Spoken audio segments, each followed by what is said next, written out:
The Coalgate crisis refuses to die down. Both sides yesterday upped the stakes. So is the monsoon session then heading for a washout? Because the Congress is ready with its battle plan to blunt BJP's attack. The parties made the last offer to the BJP by proposing a debate on Coalgate with voting. But the BJP has called a meeting of all non-UPA parties to build a broader consensus. But as of now, both sides are refusing to blink.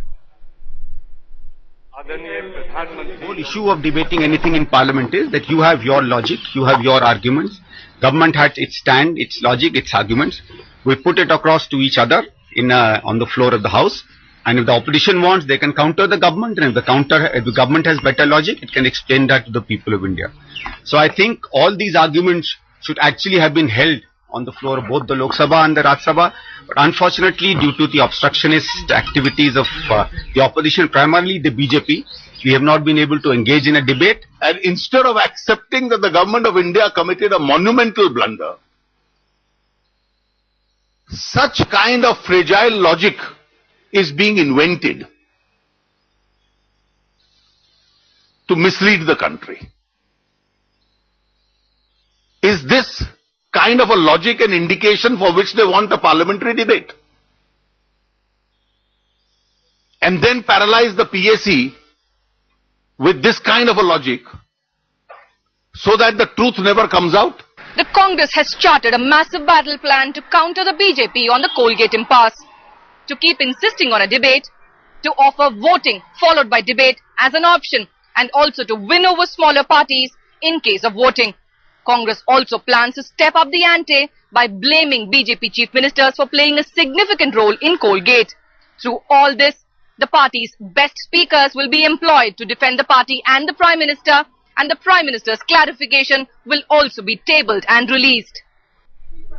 But will the Congress emerge as the winner in this war over Coalgate? The party is trying to turn the tables on the BJP by blaming its chief ministers for opposing the bidding process for coal block allocation.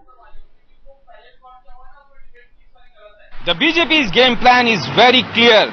It will settle for nothing less than Prime Minister's resignation. That's too, without any debate.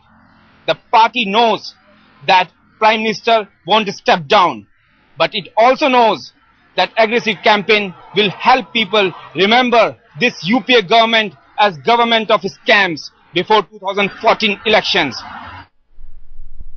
Alright, Chief Justice of India S.H. Kapadia has drawn the line on judicial activism. The Chief Justice said that judges should not govern the country or try to evolve policies. In a statement of far-reaching consequence, Chief Justice of India S.H. Kapadia wondered what would happen if the executive refuses to comply with the judiciary's directives. He asked judges if they would invoke contempt proceedings against government officials for not complying with their decisions, and disapproved of a recent Supreme Court judgment which said, quote-unquote, right to sleep was also a fundamental right. Now, Kapadia's assertions come after several cases of government judiciary face-off. The Apex Court, you have to remember, had struck down the 2G spectrum allocations, blaming the government for not taking the auction route.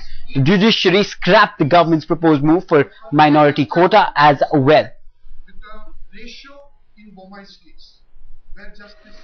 Judges should not govern this country. We need to go by strict principles. Question which the judges have to ask themselves is it capable of enforcement? When you expand a right, the judges must apply the enforceability test also. Is it capable of enforcement? Today, if a judge pronounces a policy matter, and if the government says we are not going to follow the policy, are you going by way of contempt? How are you going to implement that policy? To say that Parliament does not represent the people is a dangerous argument. Why? Because it questions a fundamental assumption not only of our constitution but of the democratic or representative form of government. In such an argument, Parliament saying that the Parliament does not represent the people anymore, the challenge is not to the power to make laws. The challenge is not to the power. It is a challenge to the authority of the legislature to enact laws. Please keep this dichotomy before you. the distinction between authority and power.